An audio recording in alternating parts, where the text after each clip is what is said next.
Ejaran mengkudu berbias kesuma, di celah angsana di tanah Jawa, ucapan aluan pembuka bicara, di atas talian kita bersua. Mencari timba si anak dara, di bawah sarang tu burung tempua. Salam sembah pembuka bicara, selamat datang untuk semua. Indah berbalam si awan petang, berarak di celah pepohon ara. Pemanis kalam selamat datang, awal bismillah pembuka bicara. Assalamualaikum warahmatullahi wabarakatuh dan salam sejahtera diucapkan kepada semua yang menonton. Saya, Titi Aka binti Jajuri, selaku moderator pada sesi kedua bagi pembentangan penyelidikan PLC, Convention Penyelidikan R&D dan Inovasi Pendidikan 2022 atau KONPI kali kedua tahun 2022 di saluran 5. Terlebih dahulu, ada baiknya saya memperkenalkan juri yang terlibat dalam pembentangan sesi penyelidikan PLC hari ini. Terima kasih diucapkan kepada panel penilai sesi kedua iaitu yang berusaha Dr. Balasandran A. Ramia dari AIB Jitra. Tanpa melengahkan masa, marilah kita bersama-sama mendengar pembentangan yang pertama dari kumpulan Impak Maksima yang diketuai oleh Nurul Huda binti Mat Zain dari Kolej Matrikulasi Melaka dengan kertas kajiannya bertajuk Aplikasi Economic Pool dalam penulisan esei dasar keuangan. Dipersilakan. Assalamualaikum dan salam sejahtera. KMM Impak Maksima Economic Pool dalam penulisan esei dasar kewangan. Ahli kumpulan Puan Syiza binti Abdul Wahab, Puan Suhaila binti Sabri dan Puan Nurul Huda binti Mat Zain. 1.0 Pengenalan. PLC merupakan satu platform penting dalam memastikan kelestarian sistem pendidikan berjalan lancar. Justru idea utama PLC adalah memastikan berlaku pembelajaran murid, membina budaya kolaboratif guru, fokus kepada pencapaian dan kemenjadian murid. Menurut Zainatan, kolaboratif adalah usaha memantau proses pembelajaran pelajar secara lebih berfokus. Berdasarkan KIT PLC 2019 menyatakan teras pembinaan PLC adalah memastikan pembelajaran murid berlaku. 2.0 Fokus. Rungutan pelajar bahawa masalah berlaku subtopik dasar kewangan sukar dipelajari dan analisis daripada aktiviti Think and Tick pada 31 Mac 2021, 38% pelajar tidak dapat menjawab dengan tepat kesan pelaksanaan dasar kewangan. Objektif untuk pelajar. Yang pertama, pelajar dapat memberi definisi alat dasar kewangan dengan betul, pelajar dapat menyatakan langkah pelaksanaan alat dasar kewangan dengan betul dan pelajar dapat menyenaraikan kesan pelaksanaan dasar kewangan dengan betul. Objektif untuk pensyarah dapat berkolaborasi di samping meningkatkan semangat kerja berpasukan. Pensyarah dapat meningkatkan pengetahuan dan kemahiran aplikasi teknologi dalam PDP. Pensyarah dapat meningkatkan skil kemahiran pedagogi dengan baik. Pembentukan kumpulan berdasarkan kekerapan soalan topik 6 daripada sesi 2018 hingga 2019 hingga 2020-2021 kerap keluar dan kebanyakan pelajar merungut suka memahami dasar kewangan, maka kumpulan Impak Maksima diwujudkan untuk menyelesaikan masalah. Berikut merupakan paparan aktiviti kumpulan PLC yang bermula daripada 17 Mac 2021 pembentukan kumpulan sehingga 28 April yang melibatkan diskusi Impak Maksima daripada siri 1 hingga siri 6. 2.0 Fokus. Pahami masalah. Alat kolaboratif yang dipilih adalah case discussion. Case discussion sangat sesuai dengan isu ini kerana perlu mencari punca pelajar tidak faham sehinggalah kepada penyelesaian masalah. Justru melalui case discussion, Economic Pool direka supaya dapat menyelesaikan masalah ini. Berikut paparan gambar perbincangan kumpulan Impak Maksima. Pemilihan pool Telegram dipilih bagi mengatasi masalah gangguan capaian internet. Selain pool Telegram dapat bantu pelajar beri respon pantas dan tepat. Berikut merupakan paparan aktiviti Economic Pool yang bermula daripada 22 Mac 2021, pengajaran satu topik dasar kewangan, aktiviti Think and Tick 30 Mac, menubuhkan kumpulan Telegram pada 31 Mac, Clear with Economic 2 April, Cool with Pool 7 April dan Do Yourself pada 23 April 2021. Sejauh mana aktiviti case discussion ini menyelesaikan isu tentang pemasaran pelajar memahami cara menjawab esei dasar kewangan akan dibincangkan dalam 3.0 iaitu penambahbaikan. Berikut merupakan kitaran aktiviti Economic Pool melalui strategi case discussion. Dimulakan dengan ujian pra, aktiviti think and take, pembentukan kumpulan Telegram, memberi penerangan Economic Pool melalui Clear Wiki Economic, pengumpulan data, ujian post melalui Cool with Pool dan yang terakhir mendapatkan maklum balas pelajar melalui Pool dan Google Form. Pelaksanaan strategi case discussion membantu kumpulan impak maksimah mengenal pasti Pool Telegram sangat sesuai untuk menyelesaikan permasalahan pelajar terhadap soalan esei dasar kewangan. Berikut merupakan paparan analisis yang mendapati 44% pelajar faham dan 56% pelajar sangat faham dasar kewangan dengan menggunakan pool. Rumusan dan analisis berdasarkan dapatan aktiviti Economic Pool mendapati objektif pertama tercapai sepenuhnya kerana 18 pelajar dapat menyatakan definisi dasar kewangan dengan betul. Objektif kedua, 72% pelajar menyatakan langkah alat dasar kewangan dengan betul. Objektif ketiga, 78% pelajar dapat menyatakan kesan dasar kewangan dengan betul. Seterusnya merupakan keputusan pencapaian markah soalan esei dasar kewangan dalam aktiviti Do It Yourself. Mendapati 4 pelajar memperolehi markah penuh 10/10. 14 pelajar pula memperolehi markah 8/10 dan 9/10. Justru ini memberi impak kepada kemenjadian proses pembelajaran pelajar. Contoh berikut adalah paparan jawapan esei pelajar yang memperolehi markah 10/10 berdasarkan skema PSPM yang sebenar. Dan berikut merupakan maklum balas yang diperolehi daripada pelajar melalui Google Form. 100% pelajar faham untuk menjawab soalan esei dasar kewangan. Dan berikut merupakan paparan maklum balas daripada pelajar yang menyatakan keseronokan belajar dasar kewangan setelah belajar menggunakan Pool Telegram. 4.0 Perkongsian. Yang pertama, perkongsian dan penyampaian kaedah Economic Pool telah diperluaskan terhadap semua pelajar secara berperingkat. Yang kedua, perkongsian turut diatur terhadap pelajar kuarantin melalui Google Meet dan Telegram. Yang ketiga, soalan-soalan di dalam aktiviti Cool with Pool telah disebar luas dalam setiap kumpulan Telegram. Yang keempat, semua pelajar telah diminta menjawab dan respon terhadap soalan pool berkaitan Economic Pool ini. 5.0 Rumusan. Economic Pool sangat ringkas dan mudah digunakan. Melalui proses menambahbaikan, telah dilengkapi dengan ruangan menjawab soalan esei seperti dalam lampiran 5. Pelajar lebih meminat untuk memahami dasar kewangan. Dan seterusnya telah membantu meningkatkan keyakinan pelajar menjawab soalan esei dasar kewangan dan mendapati Economic Pool juga praktikal untuk digunakan dalam bab-bab yang lain. Sekian, terima kasih. Assalamualaikum dan salam sejahtera.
Majlis diteruskan lagi dengan menjemput kumpulan Superb yang diketuai oleh Nur Ilyani binti Osman dari Kolej Matrikulasi Melaka dengan tajuk Pembelajaran Interaktif Litapi.Board. Dipersilakan.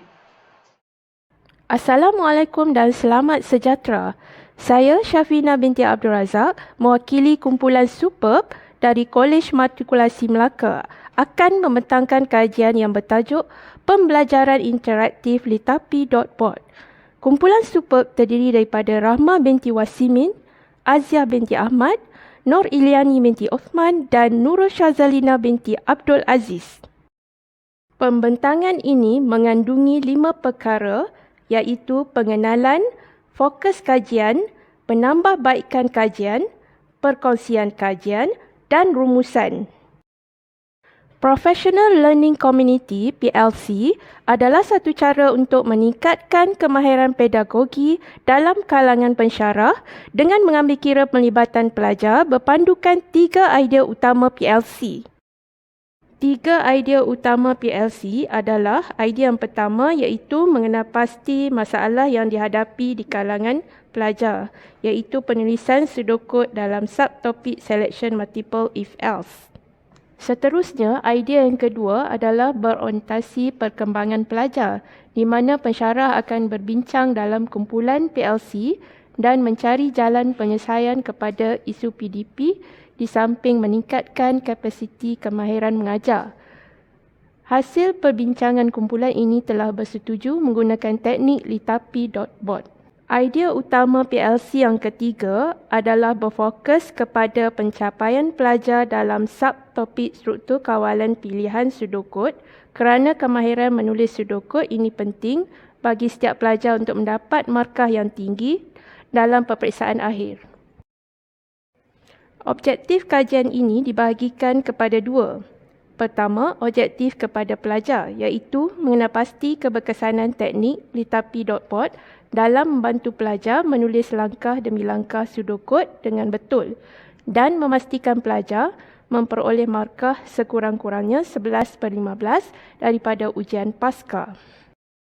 Objektif untuk pensyarah ialah yang pertama, mempelbagaikan kemahiran pengajaran dan pembelajaran. Kedua, meningkatkan pembudayaan berpasukan di kalangan pensyarah.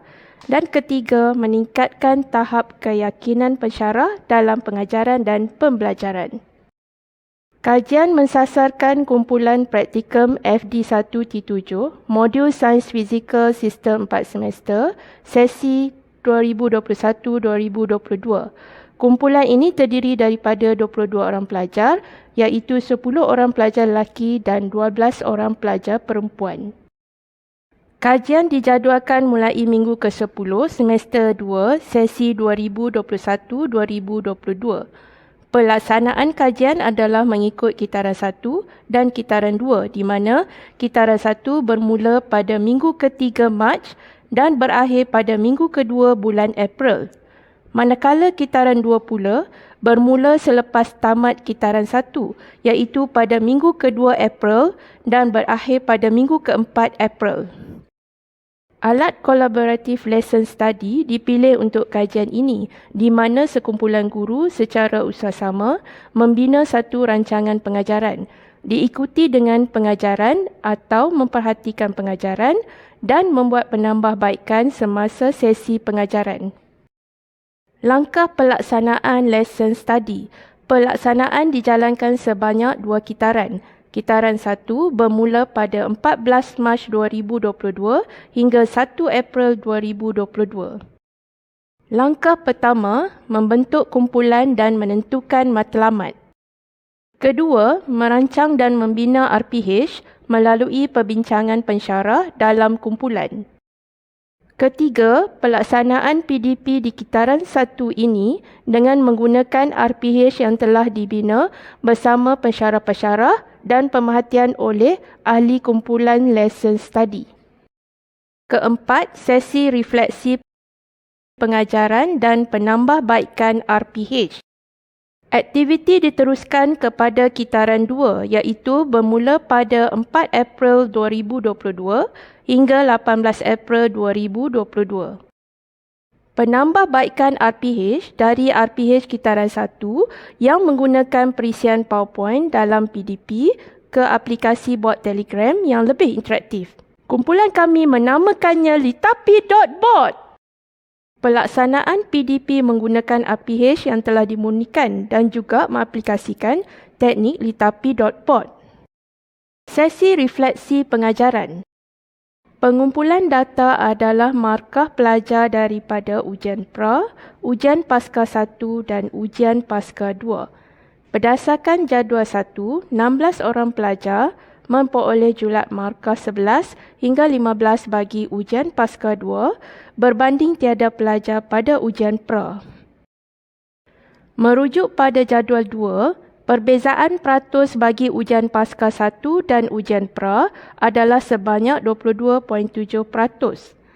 Manakala perbezaan peratus bagi ujian pasca 2 dan ujian pasca 1 adalah sebanyak 50%. Ini menunjukkan berlaku peningkatan yang ketara selepas selesai pelaksanaan kitaran 2. Litapi.bot dan rancangan pengajaran harian dikongsi oleh ahli kumpulan iaitu pesyarah dalam kumpulan kajian dan seterusnya kepada kalangan pesyarah-pesyarah Unit Sains Komputer Kolej Matrikulasi Melaka. Litapi.bot dapat meningkatkan prestasi pelajar dalam menjawab soalan dengan lebih baik. Teknik ini berjaya memperbaiki proses PDP pensyarah melalui perbincangan kolaboratif dan perkongsian bersama untuk mencapai prestasi pelajar yang lebih cemerlang. Pedagogi pembelajaran bermakna adalah keinginan untuk mengubah bentuk pendidikan bagi menyediakan pelajar yang lebih baik untuk dunia persekitaran mereka. Ini selari dengan tema KONPI 2022 iaitu pembelajaran bermakna menerajui kejayaan masa hadapan. Sekian.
teruskan lagi sesi hari ini dengan menjemput kumpulan Strata Jam. Ketuanya adalah Anita binti Muhammad dari Kolej Matrikulasi Melaka yang akan membentangkan tajuk Lesson Study Digital Maxbox bagi meningkatkan kemahiran pelajar menulis metod dalam pengaturcaraan Java. Dipersilakan.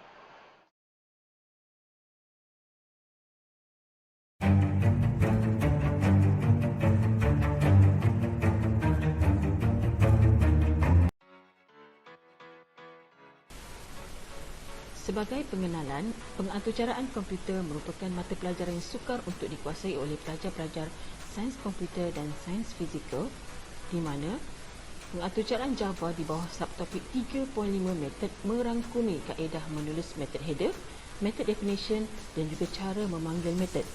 Oleh kerana itu, kumpulan kami telah membangunkan RPG yang lebih berkesan untuk menyelesaikan masalah ini.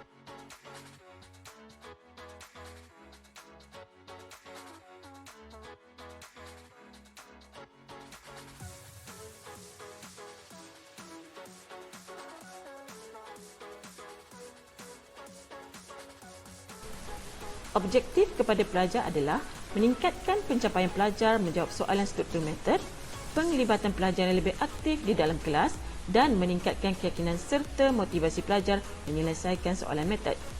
Dari segi pensyarah pula, kajian ini bertujuan untuk menambah baik RPG, mempelbagaikan pedagogi dan mengeratkan kerjasama di antara pensyarah. Berdasarkan semakan dokumen spesifikasi kurikulum SC02 mendapati 27.7% kandungan silibus adalah subtopik metod. Semakan latihan pelajar pula mendapati hanya 30% pelajar melengkapkan latihan, manakala 20% pelajar tidak menjawab. Kuis awal pula mencatatkan 86.3% pelajar mendapat markah 40 dan ke bawah. Sesi refleksi bersama ahli menyenaraikan masalah yang dihadapi semasa sesi pengajar. Oleh kerana itu, kami memilih alat kolaboratif Lesson Study di mana satu set prosedur dan prinsip yang menjadi platform untuk guru-guru berbincang. RPG dihasilkan secara kolaboratif dapat menambah baik kaedah pengajaran pensyarah bagi subtopik metod. Elemen tambahan untuk RPG ini adalah Digital Maxbox yang mengandungi beberapa bahan aktiviti pembelajaran dalam talian bagi subtopik metod.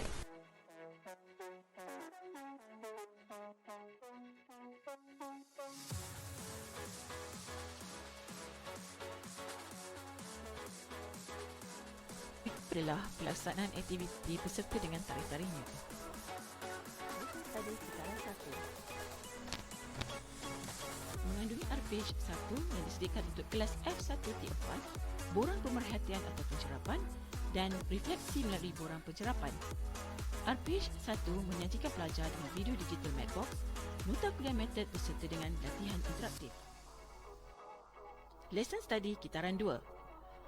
RPG 2 yang disediakan untuk kelas F3-4, borang pemerhatian atau pencerapan, refleksi melalui borang pencerapan beserta rumusan dan komen pakar rujuk. RPG 2 memfokuskan lebih kepada aktiviti berpusatkan pelajar seperti kitaran 1 yang telah ditambah baik di mana penambahbaikan aktiviti secara dalam talian iaitu metod Han.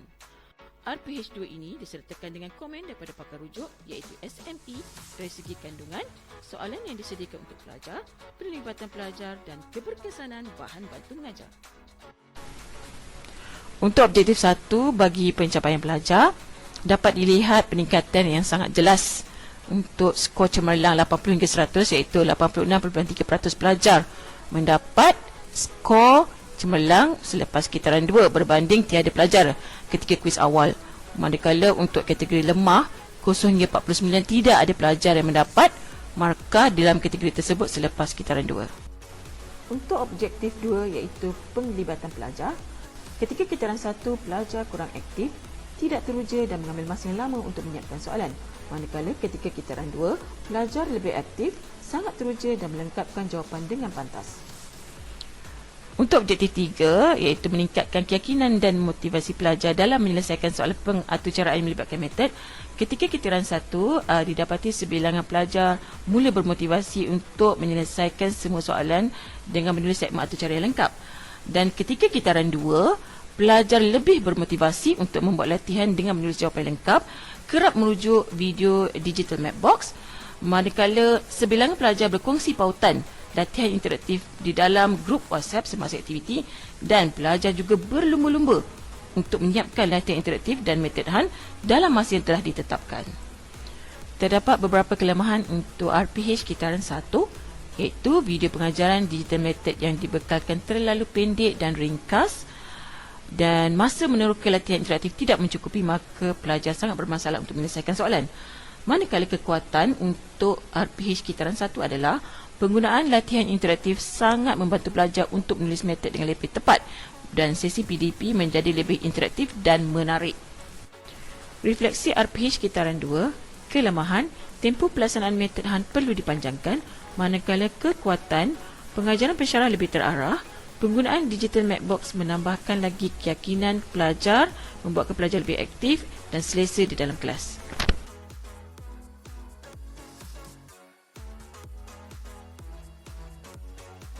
Cadangan penambahbaikan. Yang pertama, menambah bilangan soalan interaktif pelbagai. Yang kedua, mengaplikasikan RPH yang telah dimurnikan di dalam kelas pelajar untuk subjek sains komputer.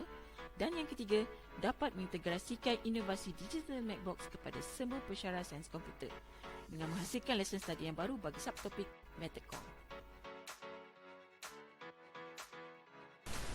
Kami telah melakukan 4 cara perkongsian, iaitu yang pertama, wacana ilmu, interjabatan, kolej lain dan juga pelajar Universiti Sains Malaysia.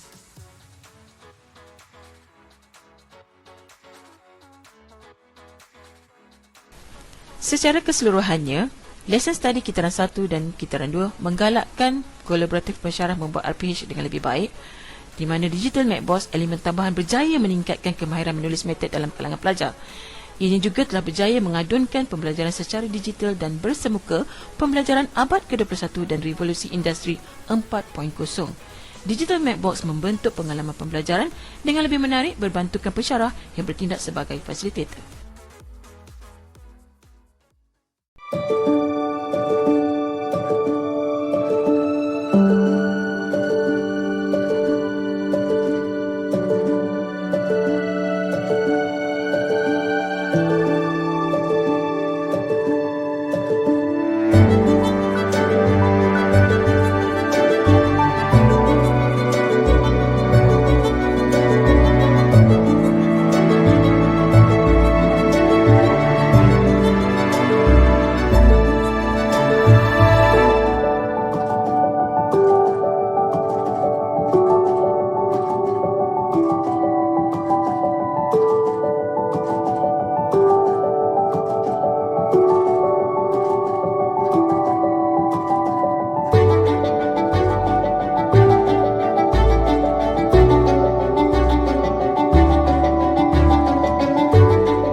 Baiklah, majlis kita diteruskan dengan pembentangan kumpulan SES Squad. Dijemput ketuanya Siti Zuraidah binti Muhammad Nasir dari Kolej Matrikulasi Negeri Sembilan dengan tajuk PSEU Flow Teknik dipersilakan. Assalamualaikum warahmatullahi dan salam sejahtera. Kami dari kumpulan SES Squad akan berkongsi komuniti pembelajaran profesional bertajuk SUFlow Teknik. Sebelum itu, mari bersama mengenali ahli kumpulan kami. Kumpulan kami diberi nama SES Squad yang terdiri daripada 4 orang pensyarah dari Unit Sains Komputer Kolej Matrikulasi Negeri Sembilan, iaitu Puan Siti Zuraidah binti Muhammad Nasir selaku ketua kumpulan, Puan Azura binti Rasul, saya sendiri Muhammad Dom bin Ahmad dan Puan Hazriza binti Muhammad Hashir. Sedikit latar belakang berkenaan dengan SUFlow Teknik. Selepas para pelajar menduduki dan menjawab soalan pra-PSPM, didapati pelajar-pelajar masih lemah dalam menulis pseudocode dan melukis flowchart untuk control structure repetition. Akibatnya, pelajar kehilangan markah kerana tidak dapat melukis flowchart. Pelajar bukan sahaja gagal memperoleh 30 markah yang diperuntukkan serta mendapat markah yang sangat rendah. Tujuan memperkenalkan teknik yang sesuai supaya dapat meningkatkan kefahaman dan kemahiran pelajar dalam menyelesaikan soalan pseudocode dan melukis flowchart bagi control structure repetition. Terdapat 3 objektif, iaitu yang pertama, pelajar dapat menulis pseudocode dengan tepat berdasarkan soalan yang diberi. Yang kedua, pelajar boleh menukarkan pseudocode kepada flowchart menggunakan perwakilan simbol yang betul dengan menggunakan kaedah SUFlow Teknik. Dan yang ketiga, menjadikan pembelajaran subjek sains komputer lebih menarik dan seronok melalui medium digital. Alat kolaboratif yang kami gunakan adalah Teacher Sharing Session, di mana salah seorang ahli kumpulan melaksanakan SUFlow Teknik yang terhasil dari perbincangan ahli kumpulan. Seterusnya, teknik ini diperkenalkan kepada pelajar sasaran. Strategi yang kami gunakan iaitu fokus, perbaiki dan kongsi. Fokus, perkongsian ahli melalui komunikasi yang berkesan, mencatat isi penting hasil perbincangan, sesi soal jawab berkaitan topik perbincangan, analisis hasil perkongsian setiap ahli. Perbaiki alat inovasi dalam PDPC kumpulan sasaran, pencapaian objektif hasil pembelajaran, penambahbaikan dilaksanakan hasil perkongsian ahli. Dan yang terakhir sekali adalah kongsi, perkongsian menggunakan alat inovasi. Dalam melaksanakan penambahbaikan, kami melaksanakan 6 langkah yang berikut. Langkah pertama, tinjauan awal permasalahan. Langkah kedua, ujian pra. Langkah ketiga, melaksanakan SUFlow Techniques. Langkah keempat, melaksanakan ujian post. Langkah kelima, melaksanakan soal sidik dan analisis. Dan seterusnya, melaksanakan perkongsian. Kumpulan sasaran seramai 15 orang pelajar sistem 4 semester jurusan Sains Komputer dan Sains Fizikal Kolej Matrikulasi Negeri Sembilan, sesi 2021-2022. Berikut adalah langkah menulis pseudocode berdasarkan pernyataan masalah yang diberi selepas IPO dihasilkan menggunakan kaedah penulisan konvensional sebelum ini. Kemudian kami melaksanakan ujian pra dan berikut adalah hasil jawapan pelajar dan markah pelajar. Terdapat pelajar yang tidak dapat menjawab langsung soalan yang diberikan. Kemudian kami melaksanakan PDPC selepas menggunakan SUFlow Teknik. Melaksanakan penerangan bagaimana SUFlow Teknik diberikan kepada pelajar dengan menggunakan pelantar Google Meet kerana PDPR ketika itu adalah secara online bagi pelajar sesi sistem 4 semester sesi 2021-2022. Penambahbaikan yang dilaksanakan ialah melaksanakan SUFlow Teknik, iaitu terdiri daripada 3 step. Use 3 step how to apply SUFlow Techniques. The first step yang pertama, recall and sketch shape for each instruction. Step 2, identify condition if or while to determine true or false. For selection and repetition, true path is after condition. For selection, false path is after else. For repetition, false path is after and while. Step 3, draw arrow line. If the condition true, draw the arrow downwards. Okey, rajah yang kedua, menunjukkan step yang pertama, rajah yang ketiga menunjukkan step yang kedua, pelaksanaan step yang kedua, dan rajah ketiga adalah pelaksanaan step yang ketiga, dan terhasillah flowchart yang memberikan markah yang banyak kepada pelajar. Kemudian untuk memudahkan pelajar ataupun pembelajaran kendiri pelajar, kami menggunakan pelantar Google Site yang mengandungi langkah demi langkah flow teknik serta video pendek dari YouTube yang boleh diakses oleh pelajar dari masa ke semasa pada bila-bila masa. Kemudian kami melaksanakan ujian POS dan berikut adalah hasil ujian POS markahan dan hasil jawapan pelajar.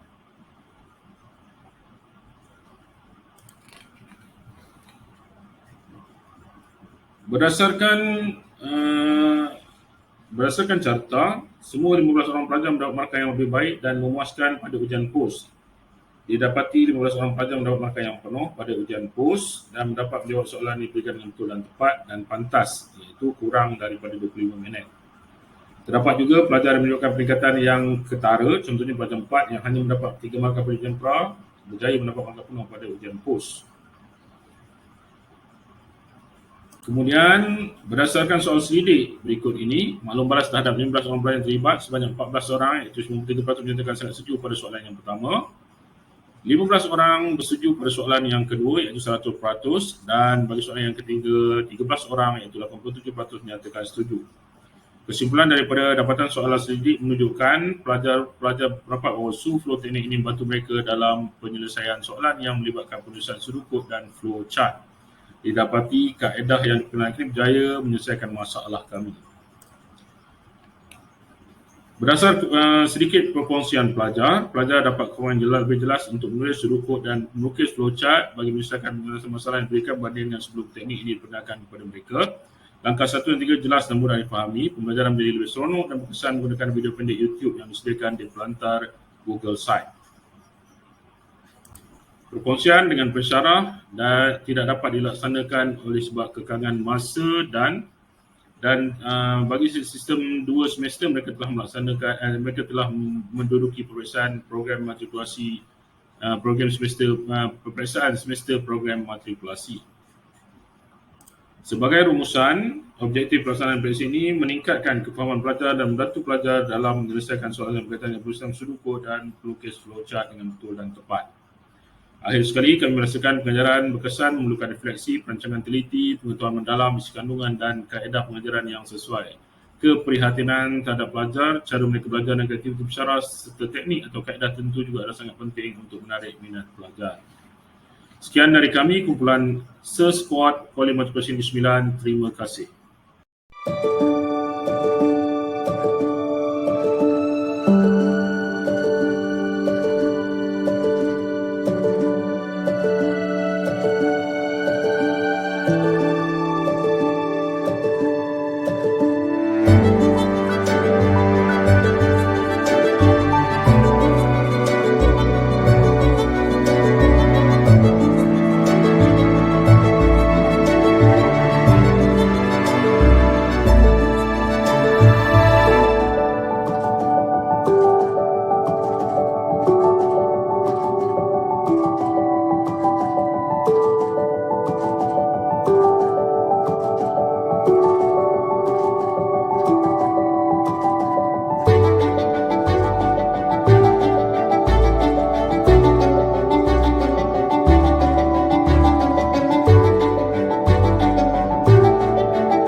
Kita teruskan lagi dengan pembentangan kelima dari kumpulan XY Boomers.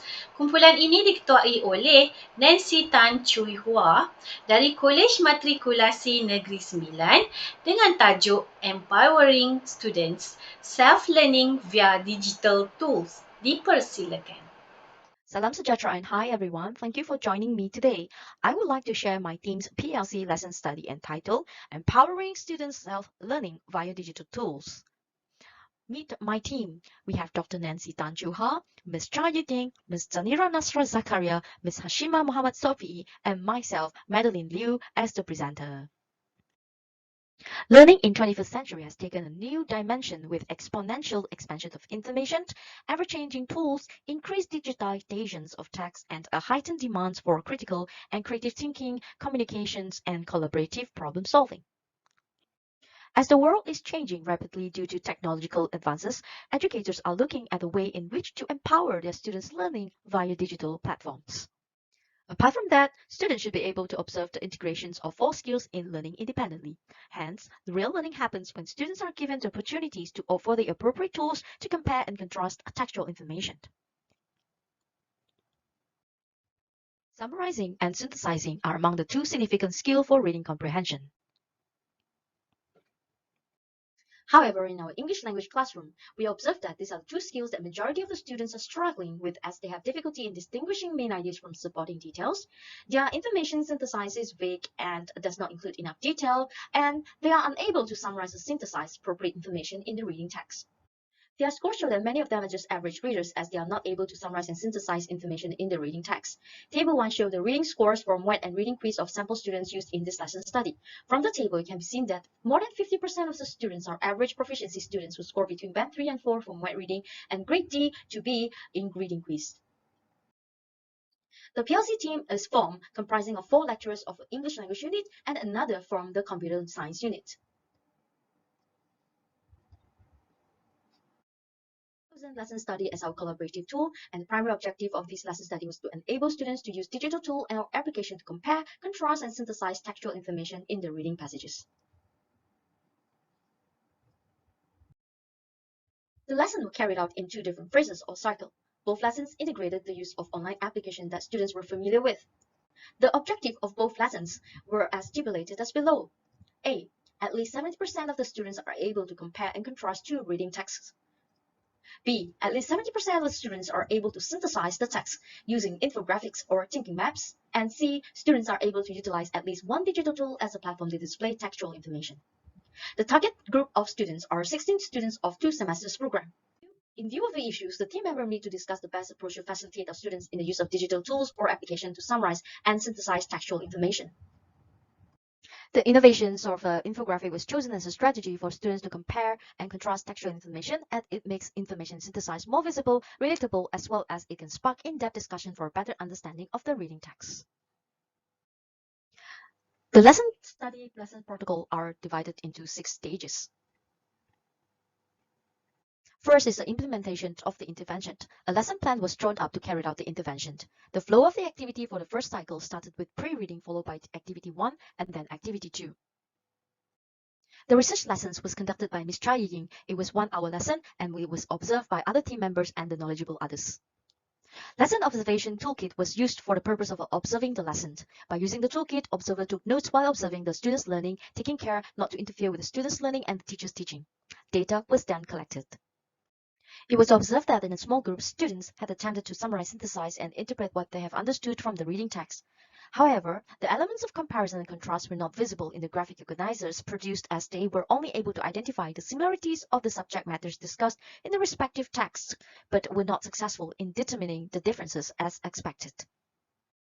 After the research lesson was conducted, the PLC team met for a debriefing session. The post-teaching reflection toolkit was used for the debriefing session. Literally, based on the preliminary observation, there were 2 main areas of lesson that could be improved. First, there was an absence of the language input and guidance from teacher, and the selection of the text should have been given more prominence. However, we also find that something positive about this lesson was students were able to use Canva or online application for the video and the graphic design. Follow-up was the revised lesson plan, which is the second cycle. The revised research lessons still retain the same concept and objective as lesson 1, but several modifications pertaining to the lesson input and activities were made to make the lesson more feasible. The second phase of the revised lesson focused more on the lesson content, better selections of reading text, and specific information on how to identify the differences and similarities in the reading text. Students were also exposed to more examples of infographics and digital tools. Besides, the lesson incorporated teaching appropriate signal words to enable students to compare and contrast textual information more effectively. The revised lesson was taught to the same class by the same lecturer. This was because we wanted to see whether the changes made to the first lesson in terms of text selection and language input had any effect on the students' performance. After the lesson was over, a debriefing session was held among the observers, the knowledgeable others, and the teacher to discuss the observed lesson. Data was collected on the students' learning, and post-teaching reflection toolkit was used to record the comment made. Comparisons were made on the checklist that was devised by the PLC team. As can be seen, there was a marked improvement in the students' work in all the 6 criteria. Majority of the students also indicated a positive feedback on the ability to use online digital tools. Suffice to say, the lesson objective had been achieved at the end of the second cycle of the revised lesson. The use of graphic organizers improves learning in the classroom in overall. To ensure all the students learned, we have used RAS method by MESNI 2017 to help weaker students to summarize information more effectively. For students who have learned, other than displaying and sharing their work on the digital social media platform, students were encouraged to share their online learning experience on YouTube and TikTok too. The results of the lesson study have shown that infographic can be effectively used for presenting textual information in reading comprehension. We have shared this with lecturers of other units, English language units, and lecturers from other matriculation colleges. And the result of using the infographic on science computer subject had showed a very positive impact. The team has planned for a virtual learning module, which is also a self-assessed learning. All in all, the only way to empower the students' learning is to prepare them with the skills. We need to prepare the students for the real world by familiarizing them with the tools that allow them to create and innovate and connect. The challenge for educators is not to dismiss or to keep up with the students' latest technology know-how, but it is for the educator to create meaningful learning experiences in which students are taught how to apply their knowledge to solve real-world problems. It's now the job of the educator to guide the students by sight and help them to learn the subject content while empowering them to explore the skills necessary so that they can be successful in the real world. Thank you.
Seterusnya, marilah kita saksikan pembentangan ke-6 dari kumpulan Excellent Physics. Kumpulan ini diketuai oleh Siti Norsyam binti Samsudin dari Kolej Matrikulasi Negeri Sembilan dengan tajuk Pembelajaran Konsep Efektif Kapasitens menggunakan Efektif Kapasitens Digital Flashcard. Dipersilakan.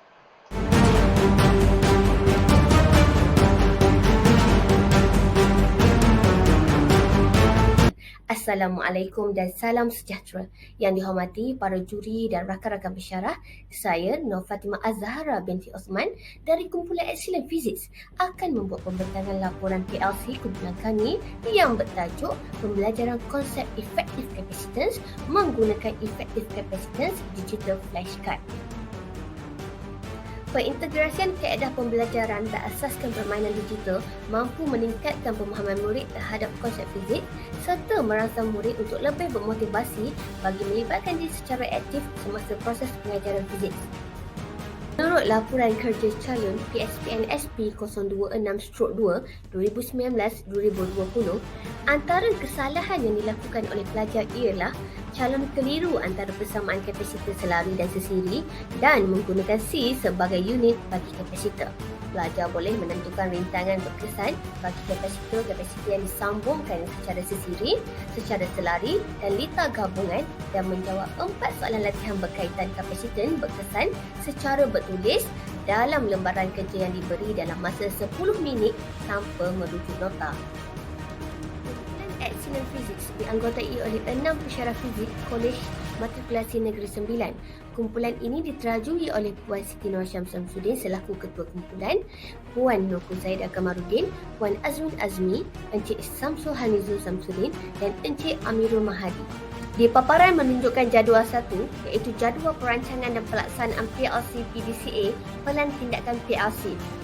Aktiviti PLC ini dijalankan menggunakan alat kolaboratif lesson study dan strategi kolaboratif. Inovasi digital tools yang kami gunakan ialah Effective Capacitance Digital Flashcard.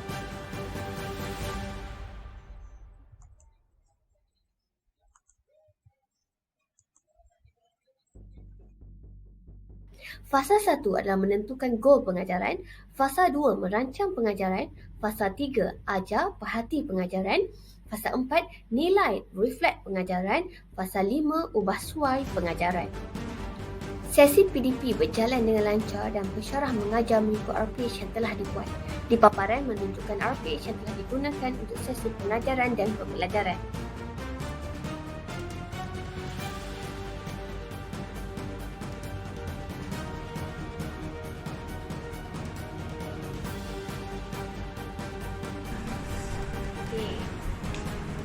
So, Q total.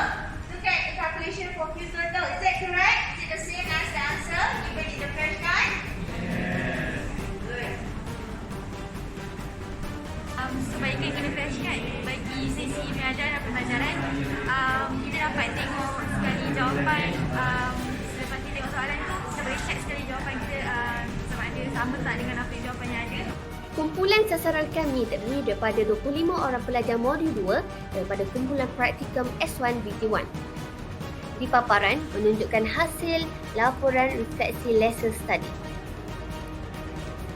Antara cadangan penambahbaikan untuk rancangan mengajar ialah mempelbagaikan penggunaan media interaktif seperti Kahoot dan quizzes dalam set induksi PDP. Manakala untuk aspek isi kandungan atau konten, cadangan penambahbaikan adalah untuk memperbanyakkan dan pelbagaikan contoh soalan pengiraan efektif kapasitens. Pensyarah juga dicadangkan untuk kaitkan konsep kapasitor dengan situasi kehidupan harian. Cadangan penambahbaikan untuk keberkesanan bahan bantu mengajar ialah pensyarah perlu lebih melibatkan pelajar dalam aktiviti hands-on menggunakan BBM Effective Capacitance Digital Flashcard. Berikut adalah rancangan pengajaran harian yang telah dibuat penambahbaikan. Berdasarkan dapatan soal selidik yang dijalankan ke atas 25 orang pelajar, didapati 87.6% menyatakan penggunaan efektif kapasitor digital flashcard ini sangat berkesan membantu mereka dalam meningkatkan pencapaian dan penguasaan pelajar bagi topik kapasitor berkesan ini. Capaian flashcard ada secara atas talian, iaitu sesiapa sahaja dan di mana sahaja boleh diakses sekiranya mempunyai sambungan internet. Memerlukan capaian internet yang stabil untuk menggunakan aplikasi ini. Selain itu, capaian internet yang lemah mengganggu penggunaan efektif kapasitan digital flashcard semasa proses PDP. Perbanyakan dan pelbagaikan contoh soalan pengiraan efektif kapasitas dalam efektif kapasitas digital flashcard dengan pelbagai soalan konsep yang lebih mencabar. Mempelbagaikan aktiviti hands-on bersama pelajar menggunakan efektif kapasitan digital flashcard. Berdasarkan keputusan ujian selepas intervensi yang diperolehi, 3 orang mendapat grade B+, iaitu 12%, 7 orang mendapat grade B, iaitu 28%, dan akhir sekali 2 orang mendapat grade C+, mewakili 8%. Keputusan pelajar ini perlu diberi perhatian yang lebih dan aktiviti pemulihan supaya mereka dapat memperbaiki keputusan mereka sebagai persediaan menghadapi peperiksaan akhir kelak dengan mengadakan consultation hour. Dapatan ini jelas menunjukkan bahawa dengan penggunaan efektif kapasitan digital flashcard dapat membantu pelajar dan pensyarah dalam meningkatkan pencapaian dan penguasaan pelajar bagi topik kapasitan berkesan semester 2 ini. 87.5% pelajar bersetuju mereka dapat menyelesaikan masalah melibatkan cas, beza keupayaan dan kapasitor bagi litar tersendiri, selari dan litar gabungan. Satu sesi perkongsian diadakan bersama pensyarah sewaktu sesi wacana ilmu unit fizik untuk penyebarluasan penggunaan efektif kapasitan digital flashcard. Pensyarah juga bertukar-tukar bahan dan inovasi dengan pensyarah dari kolej matrikulasi yang lain dan guru-guru sekolah menengah yang mereka kenali. Penggunaan efektif kapasitan digital flashcard yang dibina menggunakan aplikasi Quizzes ini membolehkan pensyarah berkongsi inovasi yang dihasilkan dan membina jaringan dengan pengguna Quizzes dari seluruh dunia. Aplikasi flashcard juga telah membantu pensyarah mengubah strategi pengajaran serta menyampaikan kandungan pengajaran dengan lebih menyeronokkan. Pada masa yang sama, pelajar turut diterapkan dengan kemahiran-kemahiran abad ke-21 yang lain seperti kemahiran berkomunikasi, kemahiran teknologi maklumat, kreativiti dan penerapan nilai-nilai murni yang baik.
Kita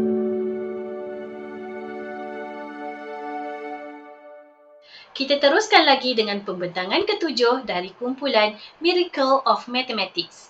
Kumpulan ini diketuai oleh Rushidah binti Usri dari Kolej Matrikulasi Pahang yang bertajuk Kaedah Buncis melalui Pembelajaran Berasaskan Inquiry dipersilakan.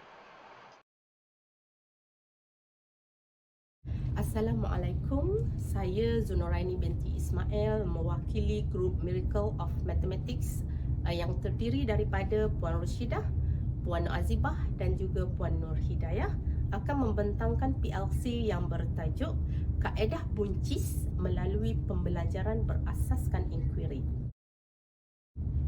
Topik yang kami pilih adalah Special Distribution Function dan sasaran kami adalah 27 pelajar program Kilauan Emas yang terdiri daripada pelajar-pelajar lemah kelas kami lah, dan alat kolaboratif yang kami gunakan adalah lesson study. Fokus kami adalah kepada masalah penghampiran taburan binomial kepada taburan normal. Cara kami kenal pasti isu ataupun masalah dalam PDP ini adalah melalui 3 cara. Yang pertama, undian dalam talian ataupun polls melalui Telegram.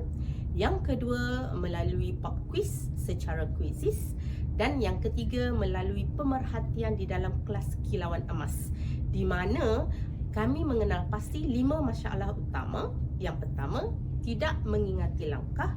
Yang kedua, lupa syarat. Yang ketiga, tidak mahir dalam menukar pembetulan keselanjaran. Yang keempat, tidak mahir menggunakan graf lengkung normal. Dan yang kelima, kurang mahir dalam mencari nilai Z apabila diberi nilai ke barang kalian. Seterusnya, objektif yang kami sasarkan ada 3. Yang pertama, pelajar dapat mengingat syarat bagi penghampiran. Yang kedua, pelajar dapat menentukan pembetulan keselanjaran. Dan yang ketiga, pelajar dapat menggunakan graf lengkung untuk mencari nilai di dalam sifir taburan.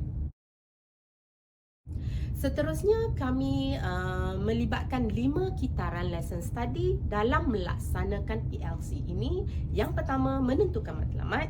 Yang kedua, menyediakan rancangan mengajar. Yang ketiga, melaksanakan pengajaran. Yang keempat, membuat refleksi. Dan yang kelima, mengubah suai rancangan mengajar. Pelaksanaan lesson study dari kitaran 1 kepada kitaran 2 adalah dalam masa sebulan sahaja.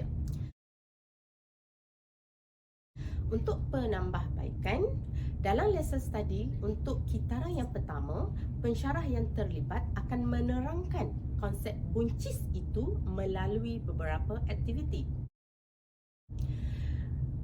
B itu bila n-nya besar, UN untuk ubah taburan kepada normal, C adalah continuity correction, Z untuk kita standardize dan S untuk kita selesaikan. Selepas menerangkan konsep buncis D, lesson study kitaran yang pertama, pensyarah akan memberi set soalan dan membuat perbincangan bersama sama pelajar. Seterusnya, hasil dapatan daripada lesson study kitaran yang pertama, kami dapati semua pelajar dapat mengingati syarat bagi penghampiran. Yang kedua, semua pelajar dapat menentukan pembetulan keselanjaran yang betul. Cuma yang ketiga, tidak semua pelajar dapat menggunakan graf lengkung normal untuk mencari nilai dalam buku sifir. Seterusnya, refleksi untuk kitaran yang pertama, kita tengok kekuatan dari sudut pelajar. Mereka mengatakan kaedah buncis mudah untuk diingati, manakala dari sudut pensyarah pula mengatakan langkah penyelesaian mengikut urutan yang betul. Secara penambahbaikannya, dari sudut ahli kumpulan pula mengatakan pelajar boleh menguasai lakaran graf lengkung normal, manakala dari pakar rujuk mengatakan pelajar perlu menguasai konsep asas ketaksamaan dan cara membaca buku sifir.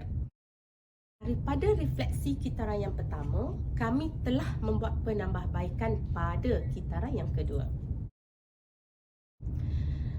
Untuk kitaran yang kedua, pensyarah memberikan satu permasalahan secara inquiry berstruktur.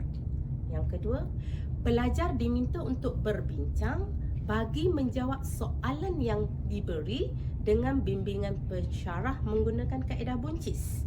Dan yang ketiga, pelajar menerangkan semula apakah hasil yang mereka dapat setelah menyelesaikan permasalahan yang diberi dan berkongsi bersama rakan-rakan yang lain. Dapatan dari kitaran yang kedua, kami dapati bahawa bagi objektif yang ketiga, semua pelajar berjaya menggunakan graf lengkung normal untuk mencari nilai di dalam buku sifir. Refleksi untuk kitaran yang kedua. Kekuatan dari sudut pelajar, mereka mengatakan boleh berkongsi idea bersama rakan-rakan sekelas, manakala dari sudut ahli kumpulan pula berpendapat aktiviti ini menggalakkan komunikasi dua hala. Dan penambahbaikan dari sudut pensyarah yang mengajar mengatakan bahawa pensyarah perlu mempelbagaikan teknik penyoalan di dalam kelas dan pakar rujuk pula mencadangkan supaya mempelbagaikan aras soalan. Kaedah buncis ini telah disebarluas kepada semua pelajar perakaunan melalui Telegram dan juga YouTube. Sebagai rumusannya daripada PLC yang telah kami jalankan, pelajar dapat menyelesaikan soalan berkaitan penghampiran taburan binomial kepada taburan normal menggunakan kaedah buncis. Yang kedua, kaedah ini diperkukuhkan lagi dengan pembelajaran berasaskan inquiry. Dan yang ketiga, kaedah buncis berasaskan inquiry ini dapat menggalakkan pelajar untuk sentiasa bertanya dan berfikir sendiri. Itu sahaja daripada kami.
Seterusnya, marilah kita saksikan pembentangan terakhir dari kumpulan IQ Spark.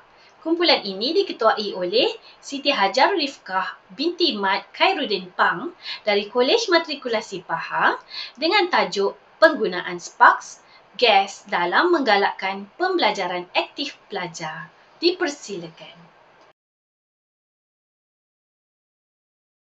Menurut Sharafuddin dan rakan-rakan, pembelajaran aktif meliputi beberapa cara untuk membuat pelajar aktif semasa sesi PDP. Antaranya dengan membangunkan kerja secara berkumpulan bagi merangsang pelajar untuk berfikir, berkomunikasi serta berkolaborasi bagi mencapai objektif pengajaran. Manakala menurut Sentiani dan rakan-rakan, pembelajaran aktif yang disokong oleh penggunaan teknologi merupakan elemen penting bagi mencapai pembelajaran bermakna. Penularan wabak COVID-19 pada akhir 2019 telah memberi impak besar pada sistem pendidikan negara. Proses PDP secara bersemuka terpaksa berubah kepada PDP secara dalam talian sepenuhnya. Pemerhatian, temu bual dan refleksi pensyarah mendapati PDP secara dalam talian telah mengurangkan keterlibatan pelajar dalam proses PDP. Isu-isu yang dihadapi oleh pelajar bermula daripada sikap dan tingkah laku pelajar. Kebanyakan pelajar mempunyai masalah untuk memberi fokus semasa kelas dijalankan, kurang bermotivasi untuk belajar serta kurang berdikari. Dari aspek pensyarah, antara isu yang dikenal pasti adalah proses pengajaran yang berpusatkan guru, kurang komunikasi dua hala dengan pelajar dan strategi pengajaran yang kurang menarik. Pada hari ini, saya akan berkongsi dapatan lesson study kumpulan kami bertajuk penggunaan Spark Quest dalam menggalakkan pembelajaran aktif pelajar.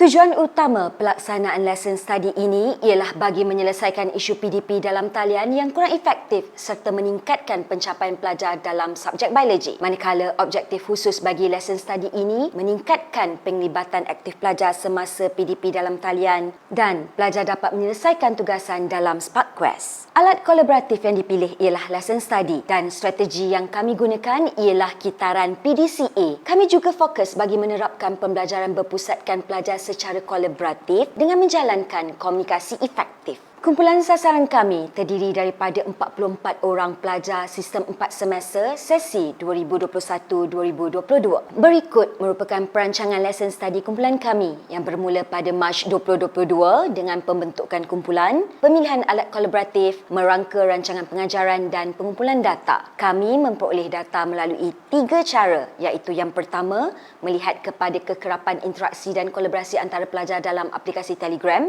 Yang kedua, melihat kepada keupayaan setiap kumpulan menyelesaikan tugasan dalam Spark Quest di Google Slide serta yang terakhir, refleksi PDP oleh pelajar dan pensyarah selepas setiap kitaran. Inovasi Spark Quest merupakan pendekatan PDP dalam talian menggunakan gabungan 4 elemen digital iaitu Google Meet, aplikasi Telegram, Google Slide dan Mentimeter. Matlamat utama pendekatan ini ialah menjadikan pelajar sebagai pembelajar aktif serta memberi ruang kepada mereka menentukan hala tuju bagi mencapai objektif pengajaran. Aktiviti ini memerlukan mereka untuk menjalankan perbincangan dalam kumpulan kecil secara kolaboratif. Dalam kitaran pertama, sesi PDP terbahagi kepada 3 fasa utama. Pada fasa induksi, pensyarah menggunakan video. Bagi fasa perkembangan kitaran pertama, pelajar akan menjalankan 3 aktiviti utama. Semasa aktiviti 1 Spark Room, 10 minit diperuntukkan bagi setiap kumpulan untuk berbincang dan membina soalan 4 markah. Semasa aktiviti 2 Tackle It, setiap kumpulan diberi masa 15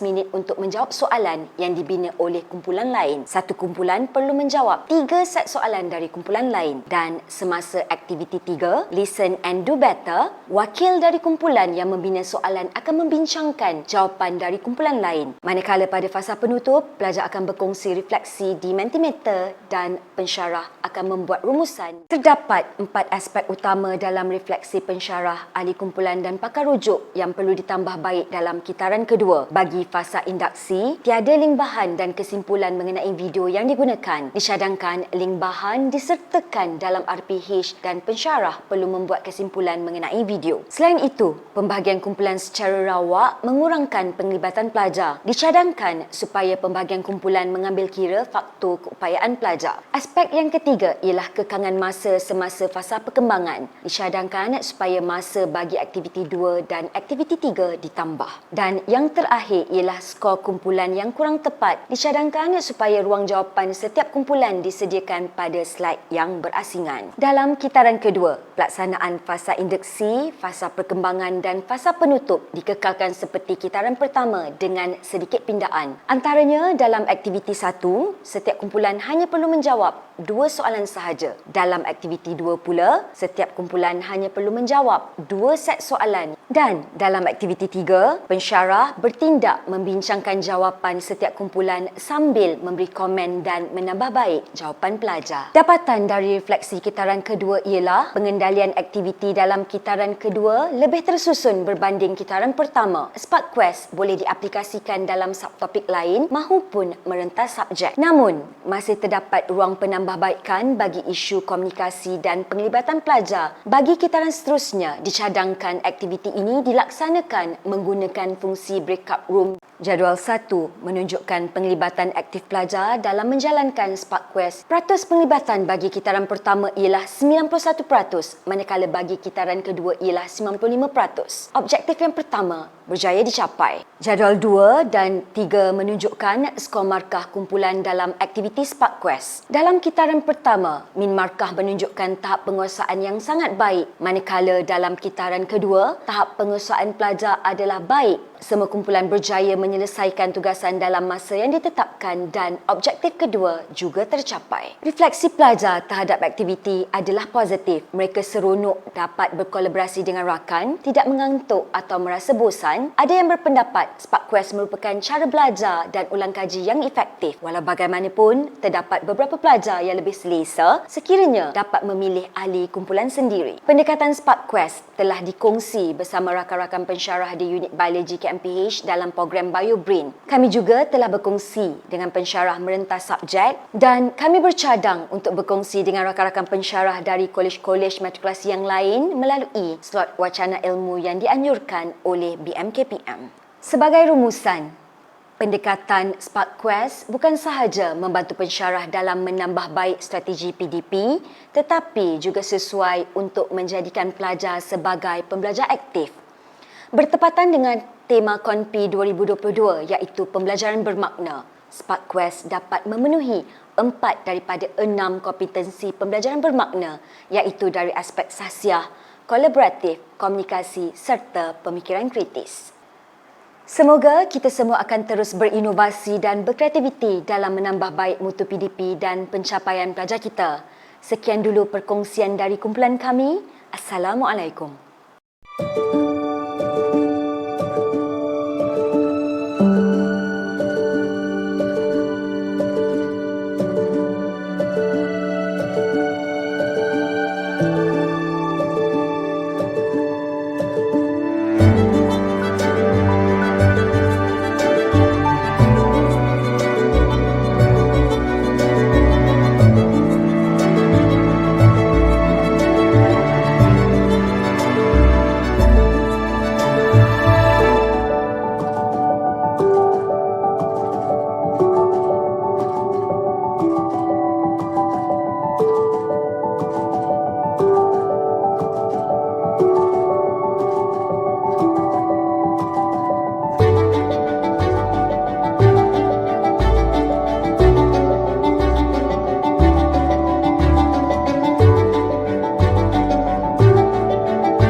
Bunga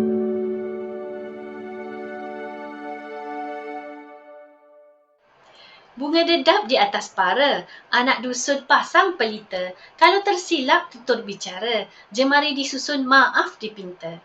Bunga seroja di atas para, jatuh ditimpa buah berangan. Andai kata tersilap bicara, kemaafan jua saya pohonkan. Tahniah kepada semua pembentang di atas perkongsian mereka sebentar tadi. Majlis merakamkan penghargaan kepada semua pembentang yang telah menyampaikan hasil kajian mereka. Maka berakhirlah sesi kita pada kali ini. Sekian, terima kasih.